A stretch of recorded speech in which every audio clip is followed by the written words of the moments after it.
Admiral Vex stared at the messages flooding in from across the galaxy. Worlds that had supported his rebellion were now asking about this human leader. Species that had been enemies for thousands of years were offering to work together under her guidance. Even some of his own officers were asking if they could meet with Mingji to discuss peace. The Admiral realized that something had changed in the galaxy. Something he had not expected. When people heard about a leader who served instead of ruling, they wanted to be part of it. When they heard about someone who offered partnership instead of conquest, they chose hope over revenge. Very well, he said finally, his voice heavy with defeat. I will not destroy your world, human, but I will not serve you either. I will take my ships and leave this system. If you fail to bring the peace you promise, I will return. Mingji nodded respectfully. I understand, Admiral Vex. I hope someday you will see that we can accomplish more together than apart. But I will not force you to stay. Your choice to leave without fighting shows that you are a better person than you think you are, Admiral. Vex was surprised by her words. No one had ever called him a good person before. He had spent so many years fighting and killing that he had forgotten he had once wanted to help his people. Now this human girl was reminding him of who he used to be. Rebel fleets slowly withdrew from Earth, leaving behind a galaxy that was ready for change. But the real work was just beginning. Mingji had to learn how to be a leader while also learning about thousands of different alien cultures. Each species had different needs, different histories, different ways of thinking. Emperor Thane became her teacher and advisor. He showed her how the government worked and introduced her to the leaders of important worlds. He explained the complex treaties and trade agreements that held the galaxy together, but most importantly, he taught her that she did not have to make every decision alone. Prince Kale became her closest friend and eventually her husband. He helped her understand alien technology and translated when she met with species that communicated in ways humans could not naturally understand together. They visited worlds that had been oppressed and listened to grievances that had been ignored for centuries. The transformation of the galaxy did not happen overnight. It took years of careful work to change systems that had been built on conquest and fear, but slowly things began to improve. Worlds that had been forced to give tribute to the Empire were allowed to keep their resources for their own people. Species that had been enemies were brought together to solve common problems. Mingji established new laws that protected the weak and gave voice to those who had been silenced. She created programs to share technology and knowledge between worlds so that everyone could benefit from scientific advances. She set up courts where disputes between species could be resolved peacefully instead of through war. But what made the biggest difference was her approach to leadership. Instead of ruling from a distant palace, Mingji traveled constantly. She visited refugee camps and talked to families who had lost everything in wars. She went to poor worlds and helped develop their economies. She met with children and listened to their dreams for the future. Earth became the new capital of the galaxy, not because humans had conquered anyone, but because they had shown everyone a better way to live. The slums where Mingji had grown up were transformed into centers of learning where beings from across the galaxy came to study human concepts of community cooperation and compassion. Children who had once dug through trash for survival now played with young aliens whose parents had traveled from distant stars to learn from humanity's example. The trash mountains were turned into parks and gardens where species from hundreds of worlds could meet and become friends. Mingji never forgot where she came from. She kept her old apartment exactly as it had been and often returned there when she needed to think. She would sit at the same table where she had first met Prince Kale and remember the lessons her grandmother had taught her about taking care of others. The coronation ceremony took place 5 years after that day when Mingji had found what she thought was a glowing doll in the trash. Representatives from 10,000 worlds came to Earth to witness the official transfer of power. The ceremony was broadcast across the galaxy so that everyone could see their new leader, but Mingji insisted that the ceremony be different from traditional coronations. Instead of having people bow to her, she bowed to them. She promised to serve them faithfully and asked for their help in building a better galaxy together. She wore a simple white dress instead of elaborate robes and a crown made from flowers given to her by children from different worlds. The most moving moment came at the end of the ceremony when Emperor Thane stepped forward to perform the final ritual. In the old days, this would have been a gesture of submission from a defeated enemy, but today it was something else entirely. It was a father blessing a daughter, it was a teacher honoring a student, it was an old leader welcoming a new one emperor. Thane gently kissed Minja's forehead in the traditional gesture of respect given to those who rule with wisdom. Rather than force, as he did, the entire galaxy watched and understood that something fundamental had changed. Power was no longer about who could destroy the most enemies.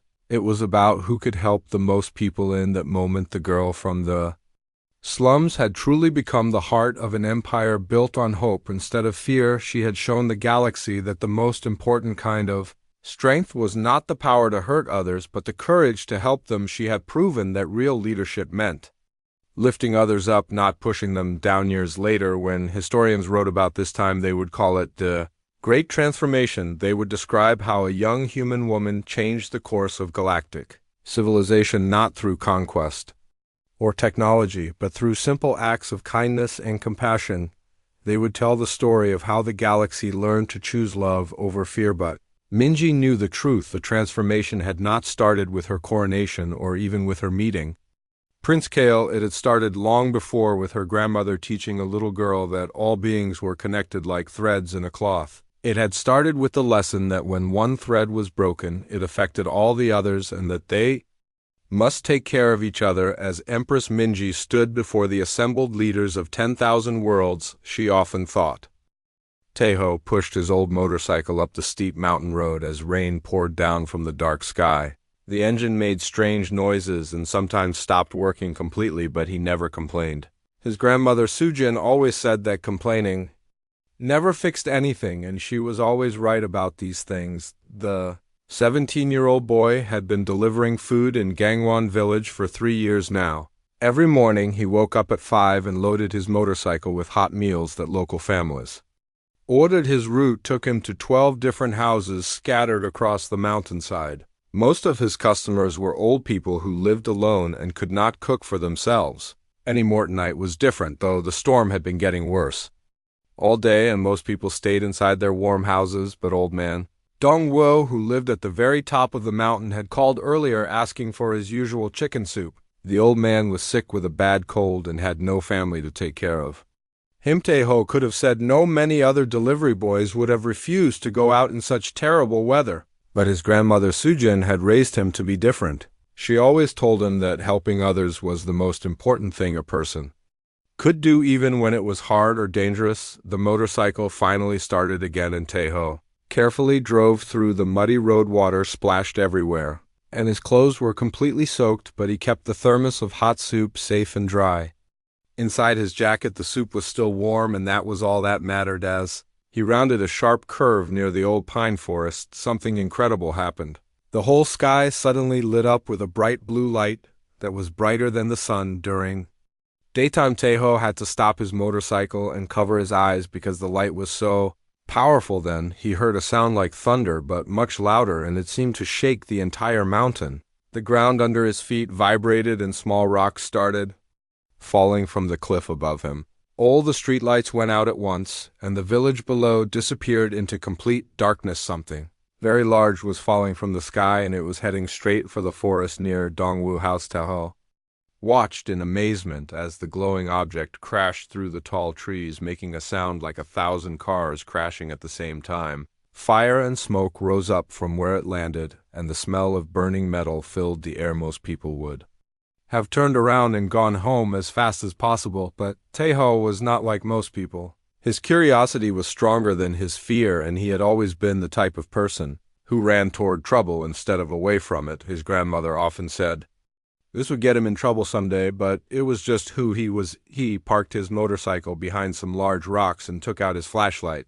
The small light was not very bright, but it was better than nothing. He also grabbed the thermos of chicken soup that was meant for Dongwu. The old man would have to wait a little longer for his dinner. The crash site was only a few hundred meters into the forest, but it took Taeho almost 20 minutes to reach it, because fallen trees blocked the path, and the ground was covered with strange glowing pieces of metal that looked like nothing he had ever seen before. When he finally reached the crater, he could not believe what he saw. A huge hole had been carved into the earth, and it was at least 10 meters wide and 5 meters deep. Steam rose from the hot ground, and strange purple liquid was scattered everywhere. The smell was terrible, like rotten eggs mixed with burning plastic. At the bottom of the crater lay the most amazing and terrifying thing Tejo had ever seen. It was clearly alive, but it was definitely not human. The creature was almost 3 meters tall with pale blue skin that seemed to shine in the darkness. It had 4 arms instead of 2, and its hands had long fingers. With sharp claws, the being wore some kind of armor that looked like it was made from silver metal, but parts of it were broken and bent. The creature was obviously badly hurt. Purple blood flowed from deep cuts on its arms and face, and it was breathing very heavily, like someone who had been running for a long time. The alien creature noticed Tejo approaching with his flashlight. It tried to move away from him. Its silver eyes were wide with what looked like fear or anger. The being made sounds that were clearly words, but in a language that Tejo had never heard before. The voice was deep and commanding, like someone who was used to giving orders. Most people would have run away, screaming, or maybe tried to attack the dangerous-looking alien, but Tejo just stood there looking at the injured creature and feeling sorry for it. The being was obviously in great pain and needed help. That was all that mattered to the young delivery boy. He slowly walked down into the crater holding his hands up to show that he was not carrying any weapons. The alien continued making angry sounds and tried to crawl backward, but it was too weak to move very far. Tejo could see that one of its legs was bent in a strange way and was probably broken. Without thinking about the danger, Tejo knelt down next to the creature and opened his thermos. The warm smell of chicken soup filled the air. The alien stopped making noise and stared at the boy with confusion in its large silver eyes. Tejo held out the cup of soup toward the injured being and smiled in the same gentle way he smiled at his grandmother when she was not feeling well. The creature looked at the soup, then at the boy, then back at the soup again. It was clearly trying to understand what was happening. The alien said something in its strange language, and the tone sounded angry and frustrated. It was probably trying to tell Tejo to go away, or maybe threatening to hurt him, but the boy just kept holding out the soup with a patient expression on his face. After a few minutes, the creature seemed to give up trying to scare him away. Instead, it slowly reached out with one of its 4 hands and carefully took the cup. The alien sniffed the soup cautiously, then took a small sip. Its eyes widened with surprise, as if it had never tasted anything like chicken soup before. Tejo sat down on the muddy ground next to the crater and watched as the injured being slowly drank the warm soup. The boy did not know that he had just saved the life of the most powerful ruler in the galaxy. He did not know that this simple act of kindness would soon change the fate of 2 entire civilizations. All he knew was that someone was hurt and needed help, and that was enough. The injured alien watched Tejo with growing confusion as the boy returned to the crash site every morning for the next week. Each time the young human brought fresh food, clean water, and small medical supplies that he carefully took from the village clinic without anyone noticing. King Hyunwoo of the Altarian Empire had ruled 17 star systems for over 300 years. Every living being in his vast domain knew his name and trembled when they heard it spoken. His word was absolute law, and his anger meant death for anyone foolish enough to displease him. But this small human boy treated him like he was just another person who needed help. When the king had groaned in pain and said, "You fool, I am the king," the boy had simply nodded and replied, "That is nice. Now drink this soup before it gets cold," as if royal titles meant nothing at all. The king found this behavior both insulting and fascinating. In his empire, people fought wars over the chance to serve him. They built golden statues in his honor and wrote songs about his greatness. Yet here was a primitive being who showed him kindness without expecting anything in return. On the 3rd day, Tejo brought a small camping stove and showed the king how to heat water for tea. The alien ruler watched with interest as the boy demonstrated the simple human technology. The stove was incredibly basic compared to Altarian science, but there was something beautiful about its simplicity. The king tried to assert his authority by demanding that Tejo bring him better food or more comfortable bedding, but the boy just laughed and said, "I bring what I can. If you do not like it, you can cook for yourself." The casual way Tejo dismissed his royal commands should have made the king furious, but instead it made him curious. During their conversations, the king learned that Tejo worked 16 hours every day to earn enough money to support his sick mother Mikyung, who lived in Seoul, and his grandmother Sujin, who had raised him, the boy never complained about his hard life and always seemed genuinely happy to help others. This confused King Hyun-woo more than any military strategy or political problem he had ever faced in the Altarian Empire. People only helped others when they were forced to or when they expected payment in return. Kindness was seen as weakness and generosity was a sign of stupidity, but Taeho seemed to help people naturally without thinking about what he might gain. The boy fixed broken fences for elderly neighbors, carried heavy groceries for pregnant women, and even shared his own lunch with stray dogs that wandered through the village. The king began to understand why his empire was falling apart. He had built his power on fear and violence, but these humans seemed to build their communities on something much stronger. They cared for each other genuinely, and this created bonds that could not be broken by threats or weapons. One morning, Taeho arrived at the crash site looking very sad and tired. The boy explained that his grandmother, Sujin, had fallen and hurt her hip badly. The old woman needed expensive medicine, but Taeho did not have enough money to buy it. The king offered to help using some of the advanced medical technology from his crashed ship, but Taeho shook his head and said, "Thank you, but we solve our own problems." The next day, the boy sold his motorcycle to pay for his grandmother medicine and walked 15 kilometers each way to continue delivering food to his customers. King Hyun-woo watched this act of sacrifice with amazement. In his empire, sons often killed their own fathers to gain power and inheritance. But this human boy gave up his most valuable possession to help an old woman who could give him nothing in return. The king began to remember things he had forgotten from his childhood. His mother, Queen So-young, had been gentle and kind before the responsibilities of ruling changed her. She used to make him soup when he was sick and tell him stories about brave heroes who helped others. Those memories had been buried under centuries of war and political manipulation, but Taeho kindness awakened something in the king that he thought was dead forever. He started to question everything he believed about power and leadership. When Taeho walked to the village every day, the king secretly followed him using his advanced camouflage technology. He watched as the boy helped old man Jaemin repair his roof during a terrible storm. The king saw Taeho give his own warm coat to a homeless man who was sleeping behind the market. Every act of kindness puzzled the alien ruler more. In his experience, people were selfish creatures who only cared about themselves. But these humans, especially Taeho, seemed to find joy in helping others even when it cost them something valuable. The king tried to understand this behavior by studying human culture through the internet connection on his damaged ship. He read about human history and was amazed to discover that their greatest heroes were not conquerors or rulers, but people who had sacrificed themselves to help others. He learned about teachers who had died protecting their students, doctors who had worked without pay to heal the sick, and ordinary people who had risked their lives to save strangers.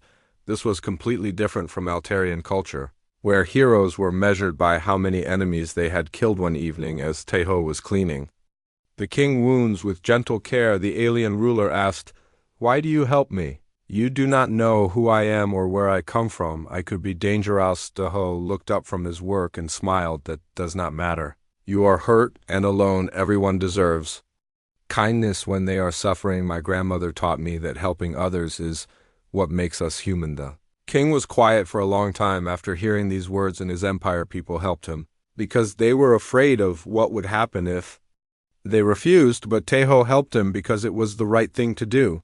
The difference was enormous, and it changed everything the king thought he knew about leadership. That night, King Hyun-woo lay awake thinking about his vast empire and all the worlds he had conquered through fear and violence. He began to wonder if there might be a better way to rule a way based on the kindness and compassion he saw in this simple human boy. For the first time in 3 centuries, the most powerful being in the galaxy felt something he had never experienced before. He felt humble. As the weeks passed, King Hyun-woo slowly recovered from his injuries. Thanks to Taeho's constant care, the boy visited the crash site every morning before starting his delivery route, and every evening after finishing his work. He brought fresh bandages, medicine, and always a warm meal that he had prepared himself. The king learned to speak basic Korean by listening to Taeho talk about his daily life. The boy was a natural teacher who explained words by pointing at objects and acting out meanings. He taught the alien simple phrases like hello, thank you, and how are you feeling today, but more importantly, the king learned about human nature by watching how Tejo lived his life. The boy woke up at 5 every morning, not because anyone forced him to, but because he knew people were depending on him for their meals. He worked until late at night and never complained about being Tered Tejo. Had very little money, but he always found ways to help others. When Mrs. Youngsuk's grocery store ran out of rice during a heavy snowstorm, the boy walked 20 kilometers to the next town and carried a heavy bag of rice back on his shoulders. He refused to accept any payment for this act of kindness. The king watched through his ship sensors as Tejo helped old man Jamin repair his damaged roof after a bad storm. The boy worked for 3 days without asking for anything in return. When Jamin tried to pay him, Tejo just smiled and said, "Neighbors help neighbors, that is how it works." This behavior amazed King Hyunwoo because it was completely different from what he knew about intelligent life. In the Altarian Empire, every action had a price and every favor created a debt. People helped each other only when they expected something valuable in return, but these humans seemed to help each other naturally without keeping track of who owed what to whom. They formed strong communities based on trust and mutual care rather than fear and obligation. This was a completely new concept. For the alien ruler, the king began to understand why his empire was crumbling despite its advanced technology and powerful military. His subjects obeyed him because they were afraid, but they did not truly support him. They followed his orders, but they did not believe in his leadership. Meanwhile, these primitive humans, with their simple technology and basic weapons, had created something much stronger. They had built societies where people genuinely cared about each other's welfare. This created loyalty that could not be destroyed by threats or violence. One day, Tejo grandmother Sujin became very sick with pneumonia. The old woman needed expensive treatment that the village clinic could not provide. She had to go to a hospital in Seoul. But the cost was more money than Tejo made in 6 months. The boy tried to borrow money from the village bank, but they refused because he had no valuable property to use as security. Tejo then tried to sell his few possessions, but they were not worth enough to pay for his grandmother's medical care. King Hyunwoo watched as the boy struggled with this problem. Tejo worked extra hours and took on dangerous delivery jobs that other people refused to do. He sold his winter coat even though snow was falling and temperatures were dropping below freezing. The alien king had technology that could easily cure the old woman's illness. His medical equipment was thousands of years more advanced than anything humans had invented, but when he offered to help, Tejo politely refused. "I appreciate your offer," the boy said, "but my family problems are not your responsibility. We will find a way to solve this ourselves. Humans take care of their own people." This response shocked the king because in his empire, people always accepted help from those in power, even when they did not want it. Refusing assistance from a superior was considered insulting and could result in punishment, but Tejo was not trying to insult anyone. He simply believed that accepting help he could not repay would be wrong. The boy had strong principles about independence and self-reliance that he had learned from his grandmother. The king realized that these principles made humans stronger, not weaker. When people solved their own problems, they developed skills and confidence that could not be taken away from them. When they helped each other voluntarily, they created bonds based on genuine affection rather than obligation. Finally, Tejo found a solution to his grandmother's medical crisis. He convinced the village elders to let him organize a community fundraising event. Everyone in Gangwon contributed what they could afford. Some people gave money, others donated food or supplies for the event. Old man Jae-min repaired broken bicycles and sold them to raise funds. Mrs. Young-suk donated rice and vegetables from her store. Even the poorest families found small ways to help. The entire community worked together to save Sujin life. King Hyunwoo watched this effort with growing amazement. The humans were not just helping one person, they were demonstrating the strength of their social bonds.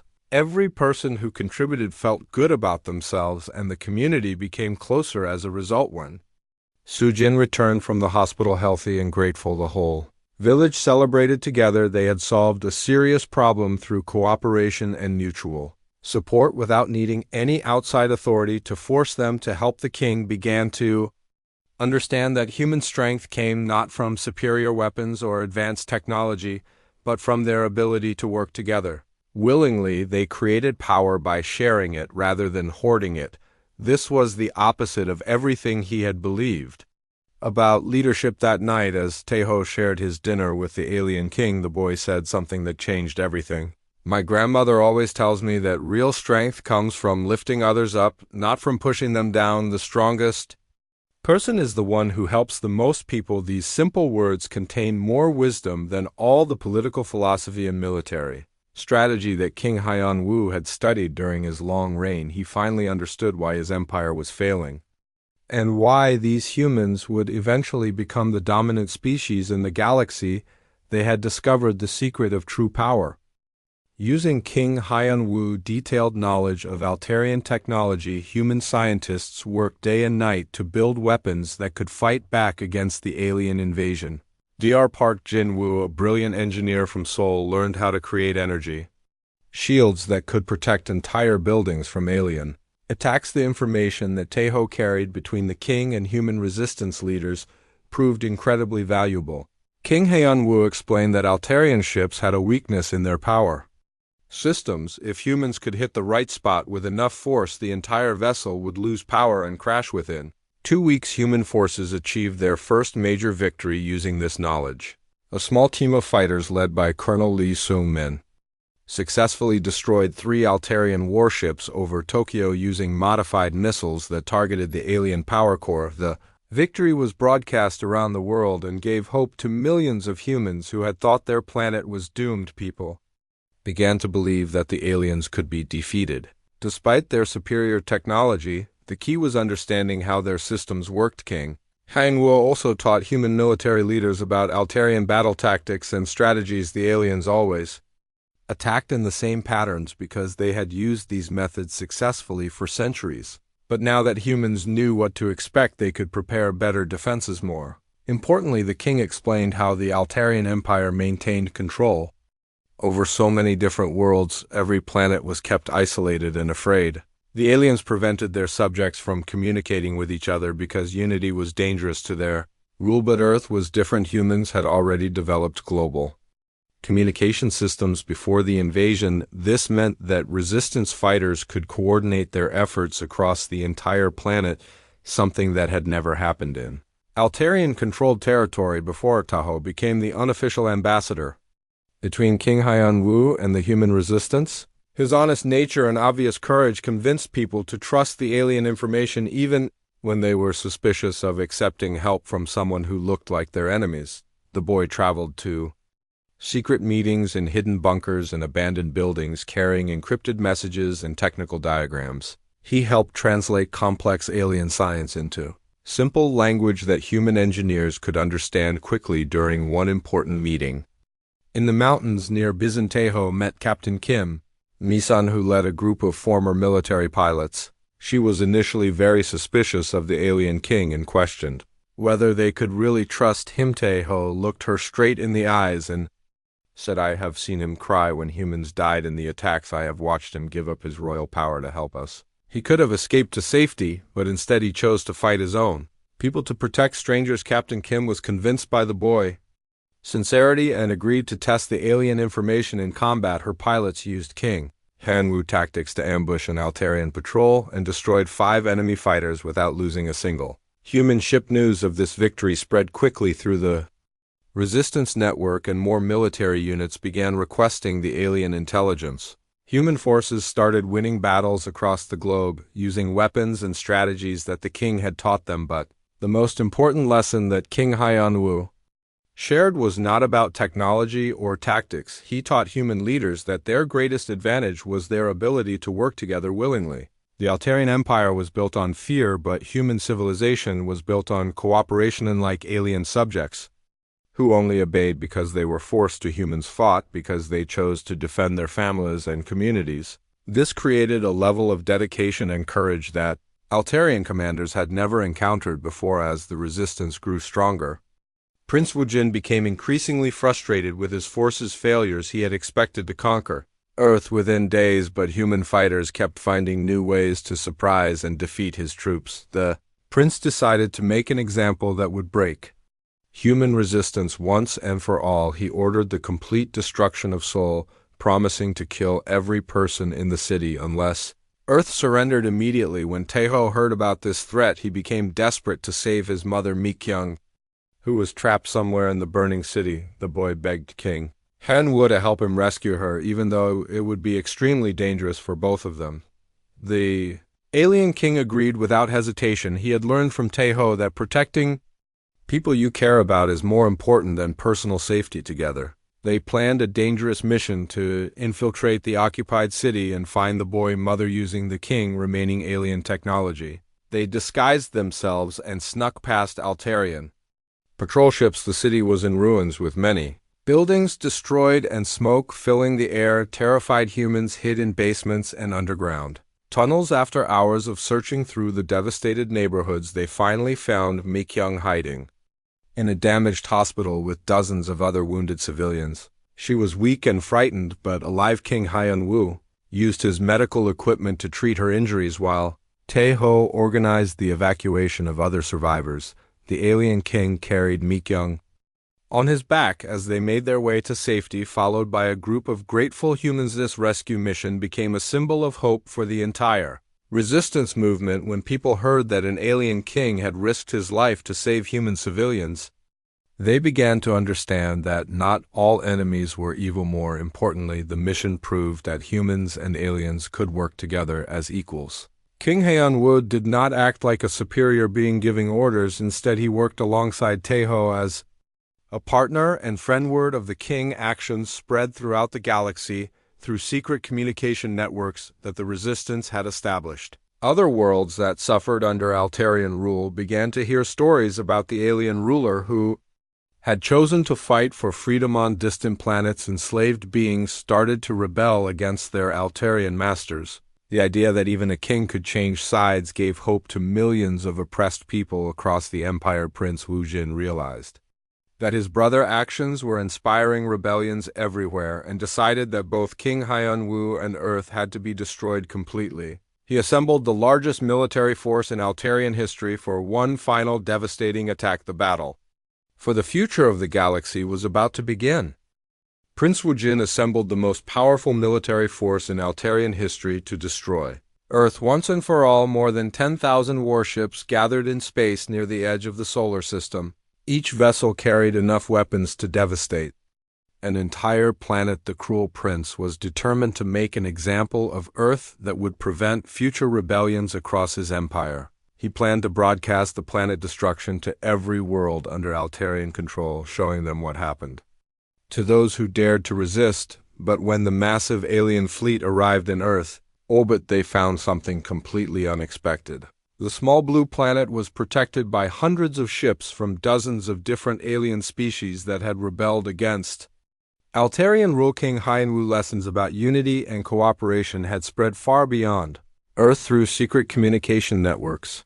Word of the alien king who fought alongside humans had inspired enslaved beings across the galaxy to rise up against their oppressors. Former Altarian slaves from the mining colonies had stolen ships and joined the human resistance. Peaceful traders who had been forced to pay tribute to the Empire brought their vessels to defend Earth. Scientists from conquered worlds shared their knowledge to help build better weapons. Captain Kim Mi-sun now commanded a mixed fleet of human and alien ships that had been modified with technology from dozens of different civilizations. The diversity of weapons and tactics made her forces unpredictable and dangerous. Taeho had become the unofficial coordinator between all these different species. His natural ability to see good in others had helped him build trust between beings who had never worked together before.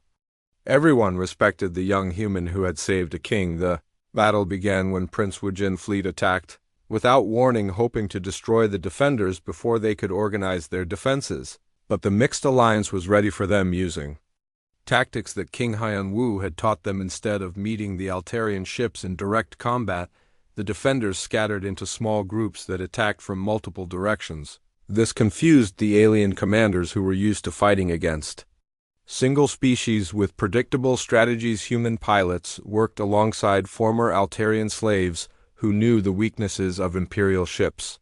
Scientists from peaceful worlds had developed new weapons that could penetrate the enemy shields. Each species contributed their unique strengths to the battle during.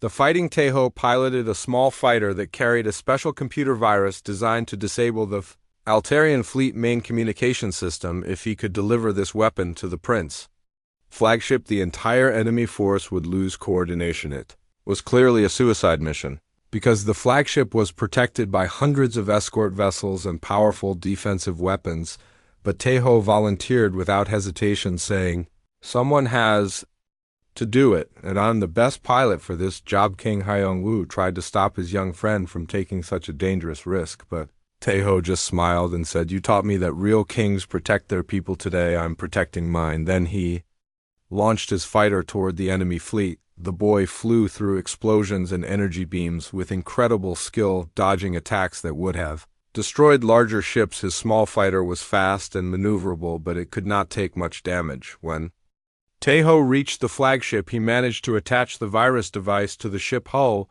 but his fighter was hit by multiple enemy weapons. The small craft began spinning out of control, with systems failing throughout the vessel despite his injuries. Tejo activated the virus and watched as Prince Wu Jin's entire fleet suddenly lost communication with each other. The coordinated Altarian attack turned into chaos as ships collided and weapons fired randomly. Captain Kim Mi-sun seized this opportunity to launch a massive counterattack that destroyed dozens of disabled enemy vessels. The remaining Altarian ships retreated in confusion, leaving their flagship alone, and vulnerable Prince Wu Jin was captured when human and alien forces boarded his ship. The cruel ruler who had terrorized the galaxy was finally defeated by the same unity and cooperation that he had tried to destroy. The Ho fighter was recovered by rescue ships, and the badly injured boy was rushed to a medical facility that had been built using technology from multiple civilizations. King Hyun-woo stayed by his friend's bedside day and night. As the boy slowly recovered, the galaxy began to change in ways that no one had expected. The Altarian Empire collapsed completely as rebellion spread to every corner of their territory. Enslaved worlds declared their independence, but instead of replacing the empire with another dictatorship, the liberated worlds formed a new alliance based on the principles that Tejo had taught. King Hyun-woo cooperation replaced conquest, and kindness became more important than power. King Hyun-woo refused to become emperor of this new alliance. Instead, he became a teacher who traveled between worlds, helping former enemies learn to work together peacefully. His royal title meant nothing compared to the respect he had earned. Tejo became an ambassador who specialized in helping different species understand each other. His gift for seeing the good in others made him the perfect person to build bridges between former enemies. The boy who had delivered soup to a fallen king was now helping to deliver peace to an entire galaxy. His simple act of kindness had created ripples that spread across countless worlds and changed the fate of trillions of beings. Years later, when historians tried to explain how humanity had defeated the mighty Altarian Empire, they always told the same story. It was not superior weapons or clever tactics that won the war, it was a delivery boy who saw a hurt stranger and offered him soup. That moment of compassion had changed a king's heart, and a changed heart had changed the universe. The galaxy learned that the strongest force in existence was not conquest or fear, but the human capacity to care for others, no matter how different they seemed. In the end, the most powerful weapon was also the simplest one. A bowl of warm soup offered with genuine kindness had accomplished what armies and navies could not. It had brought peace to the stars. And in a small village in the mountains of Korea, an old woman named Soo Jin smiled as she watched her grandson on the interstellar news. She had always known that helping others was the most important thing a person could do. Now the whole galaxy knew it too.